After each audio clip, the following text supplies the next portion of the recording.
Alright, the Pocono weekend review. Pocono and friends. So, Xfinity truck race at Pocono, it's Pocono. What else is new? Ross Chastain gets the win. How about that? Chastain gets another win.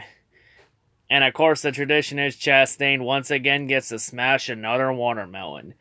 Officially leaving his mark at Pocono. Hallelujah. They even gave Ross Chastain an inflatable watermelon, which then Ross proceeded to throw into the crowd. Honestly, I hope Ross Chastain signed that inflatable, because then it'd be a valuable souvenir. Yeah, to anyone that got that floaty, yeah, they have a really good race experience to say. Because when their friend asks them, be like, "Hey you, how'd your truck race experience at Pocono?" The guy, me, it was pretty good. I got Ross Chastain's watermelon inflatable floaty. It was a really good weekend for me. Yeah, honestly, if anyone got Ross Chastain's inflatable, they're a real MVP and they're a goddamn hero. But anyway, let's move on. Xfinity race at Iowa, because there was a standalone race in Iowa. Pretty meh. I mean, we had that, what was it, Dylan Hibberst?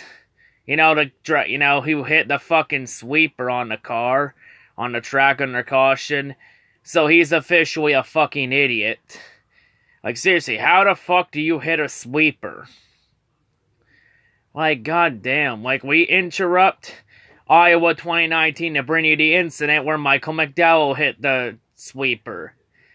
And that incident where Juan Montoya hit the fucking jet dryer at Daytona in 2012. In the 2012 Daytona 500. Like, Jesus Christ. These track cleaning... these track cleaning vehicles always keep putting themselves in dangerous positions. Like, goddamn, just crazy. But Chase Briscoe gets the win. So Chase Briscoe, with his win, he is officially Xfinity chase-bound. Honestly, it took a lot longer for him to get the win than we all thought. I thought he would have had a couple already, but there was also when the Leeches were dominating the series until now. Honestly, it was a race Christopher Bell should have won, but he managed to choke on the bell. Yep, we're gonna do this. That's the new meme for Chris Bell whenever he chokes. We'll say he choked on the bell. But yeah, Briscoe gets the win. How about that? Hallelujah. But let's move on. F1 race in Germany, we are actually going to talk about it because it was actually not that bad of a race. It was actually pretty good. Well, part of it was because they did the racing in the rain for most of the race. Like, it always seems that whenever an F1 race has rain, it usually ends up being the best racing all year. Hell, it was a race where both Mercedes cars had bad luck. Like, Lewis Hamilton destroyed his wing and then spun out late.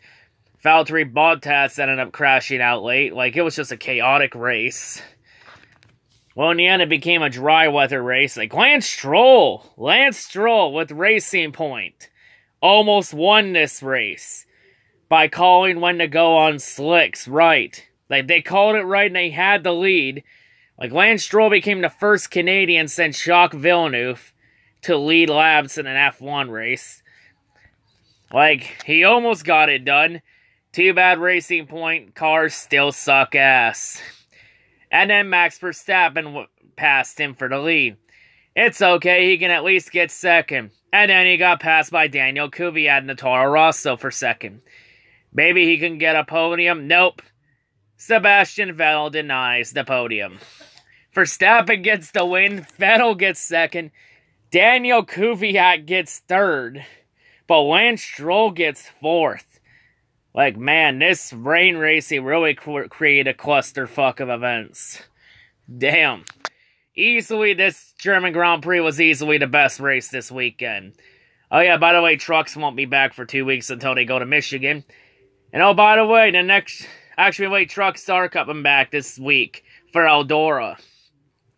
Xfinity is also back next week at Watkins Glen. F1 will be back next week for Hungary until they have their summer break. But let's go to a different series. We got IndyCar to get to. IndyCar at MidOhio. Really solid race, a lot of close racing, a lot of strategy, really solid race. Scott Dixon gets the win, how about that? And Joseph Newgarden had a bit of a bad day, so Dixon had the best case scenario play out for him. Because Scott Dixon entered this race needing something to happen to Newgarden to get back in it. So yeah, with 4 races left in the 2019 IndyCar season, here are the points. Newgarden's the leader. Alexander Rossi cuts into the lead and cuts it to 16 points. Simon Pagenaud also cuts into that lead to 47 points. And with the win, Scott Dixon moves 62 points behind Newgarden. Pagenaud and Dixon are still going to need some more help, but hey, they're at least a lot closer now with 4 races left. But the next IndyCar race isn't for another 3 weeks, which will be at Pocono. Whoopee, wonderful. I mean, you can't do any worse than the Cup Series at Pocono. And speaking of the Cup Series, we now get to the Cup race at Pocono. Jesus Christ, this race was so fucking terrible. It makes us wonder why we still fucking go to this shithole to begin with. Like, seriously, there was at one point rain. That almost made it interesting, and it didn't. All the rain did was help Jimmy Johnson win a goddamn stage. Yes, Jimmy Johnson has won a stage in the 48. By God, hell is froze over. Like, the only thing that really made the race interesting was the pit strategy again. And then we had an interesting turn of events at the end. Because late in the race, everybody was running short on fuel, so we were getting a rarity with the stage racing BS. We were getting a fuel mileage race. But of course, we can't have nice things like that, because with 8 to go, a Shitmobile team ran out of gas and then stopped on the back straightaway. Ryan Balicki, just like as soon as he ran out of gas, he immediately hit the brakes and stopped on the track, and that caused the caution to come out. Yes, Balicki, whatever you fucking do, don't try and make it back to pit road, whatever you do. Fuck me. Don't fucking try. Just stop on the back straightaway. Just immediately stop. Don't even try. Just stop. Just stop, man. Don't even try. What's the worst that could fucking happen? Like, we were about to get an interesting fucking finish at Pocono. But of course, a fucking Shitmobile team had to fucking ruin that. Again. Jesus fucking Christ. Every fucking time we have something interesting happen in the Cup Series, a fucking Shitmobile team has to ruin everything. Except Daytona. Fuck me. So then, when it looked like everything was gonna go good, when it looked like everybody was gonna make it to the end under green, the racing gods sent aside and said, you know what? Fuck this. We're not having no Shitmobile team decide this race for us. So then the race went to overtime after Kurt Busch hit the wall and then turned Michael McDowell, causing a caution to send the race to overtime, putting everyone's fuel tanks on close. In the end, Hamlin was able to hold everyone off and have enough gas to make it to the end. So Denny Hamlin gets the win. Eric Jones got a second place finish. I think Truex got third too, so that's a 1-2-3 for Joe Gibbs. But yeah, Hamlin gets now his third win of the season as we get closer and closer towards the chase. As now we are officially 5 races away from the chase. Jimmy Johnson is still on the outside looking in, but he cuts into that gap. He's a lot closer now. Here's the problem with Jimmy Johnson now. Next up, we're heading to Watkins Glen. That is one of Jimmy Johnson's worst tracks. Actually, to be honest, out of all the tracks Jimmy's never won at, Watkins Glen is by far his worst. Like, the Glen is one of Jimmy's worst tracks all time. Yeah, it really backs it up when Jimmy's led a grand total of 18 laps there all time. 18.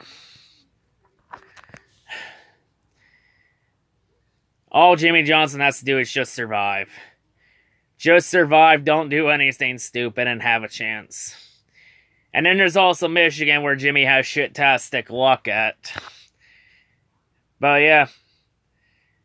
But yeah, of course, you know, Pocono, it was looking like an interesting finish. But then a shitmobile had to ruin it for it, only for the racing gods then to fix it all up.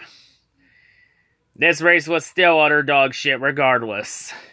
Like, why the fuck do we still go to this fucking dump of a racetrack? Like, it doesn't matter what package you put on at Pocono. The race is gonna suck ass regardless. Like, seriously, I said this solution back in June, I'm gonna say it again.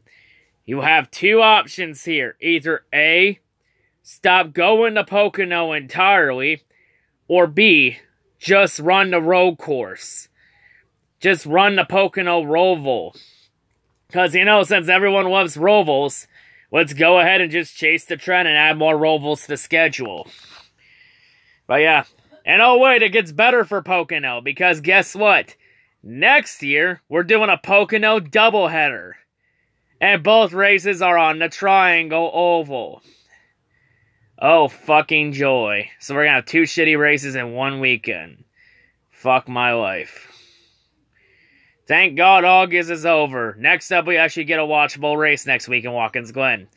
Honestly, I like the doubleheader idea. I would like it more at Pocono if it was one race on the oval and then one race on the road course. But, you know, it's just NASCAR doing NASCAR things. You know, NASCAR being NASCAR, you know, can't fix stupid. Here's one positive we'll say about NASCAR. At least they're not as complete of a dumpster fire as WWE is. The difference between NASCAR and WWE is that at least NASCAR is trying to rebuild and fix the problems. Admits very poorly. But hey, they're still trying, so I'll give them kudos for that. But yeah, here's what it is. You know, that's all I gotta say for this review. I mean, we got Watkins Glen. I mean, Watkins Glen definitely can't do as bad as Pocono, right? Right? But yeah, that's all I gotta say, folks. Hope everyone's a great day, and yeah, peace out.